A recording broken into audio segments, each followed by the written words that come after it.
Welcome to the Abel Speaks podcast, where we speak to commonly asked questions by parents who have received a life-limiting diagnosis for their child. We're Daniel and Kelly Crawford, and we're glad that you've joined us. All right, friends, welcome to the Abel Speaks podcast. We are going to answer another question today, similar to a previous episode where we talked about whether or not should I have a baby shower. Today, similar but different, we're going to talk about should I make a nursery, which especially if you're expecting your first child, could be just a really relevant, pressing question. And so why don't you speak to that for us, Kelly? Yeah, I would just say in the episode regarding should we have a baby shower, and in this conversation about a nursery, there's freedom. So that's what we want parents to hear, is that you are free to do it however feels right to you, and whatever feels like a blessing, whatever is going to bring you joy, whatever is going to bring you peace in this season, then do that. And so we've seen families have a nursery, and for those families that just felt like a sweet place for them to go during pregnancy. And, you know, a lot of moms say, hey, I loved sitting in the rocking chair, reading to my baby, or praying, or just thinking about them in a quiet space that felt designated for them or for us, you know. And so that brought them peace. And so that was a great use of that space for that family. And then we've had other families, which is kind of the camp that we fell in, of just, it didn't feel like it would bring us joy. It felt like it would be a hard reminder of that we might not get to bring Abel home. And so, and then also I think for me, it just felt like if, you know, when we were pregnant, it was like, if Abel does pass away, I don't want to have to then feel like at some point I have to remove the nursery, which felt like removing parts of him almost. So I didn't want to have to do that. And so we chose not to do a nursery, and that was right for our family. And we've seen other families choose that route as well. And then every now and then we also have families that kind of just designate maybe a little corner in the living room or in an extra room for the baby that isn't maybe a full-blown nursery, but just is a place to be quiet and reflect on where you're at in the season and the pregnancy. And, you know, they find that to be a sweet place to go to even after the baby's born, and or if the baby passes away.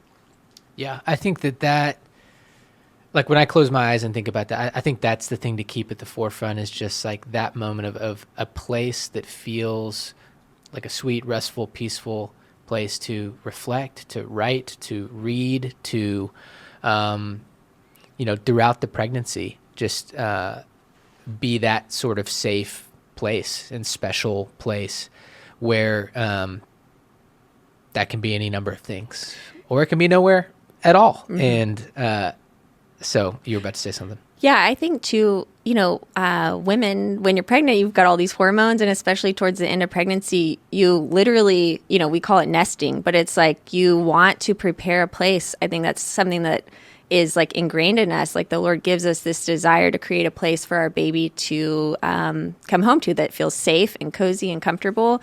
And so I think a lot of times that's kind of how it's expressed in maybe a more traditional or typical pregnancy. And so if that feels like, again, a comfort to you, then I would say go for that. But then there's also ways to channel that energy and that desire into our home, or creating things for the baby that we could use in the hospital, or different ways, you know, to feel like we're still preparing for our child's arrival, because that is meaningful, but maybe we can do it in a way that feels more comforting to us. Yeah. And then the two last thoughts I would add, number one is if there's some just practical side for you planners and thinkers, unlike myself, and there's a sense of like, well, we might very well have a baby that's coming home. Yeah. And then we got to be ready to care for a newborn. And if we have nothing, where does that leave us?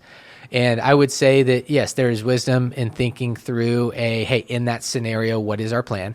But then I would also say, and we experienced this because we got to take Abel home, and we had nothing, right? And it was, you've got this tribe of people that have been waiting for months for some way to just express outpouring of love and care and support. And now you've got tangible needs. Mm-hmm. And it's like, holy cow, people are going to hit the ground running. And we had more stuff than we knew what to do with. And Yeah. it was just yet another just powerful picture of the body of Christ at work and just the Lord's provision at work.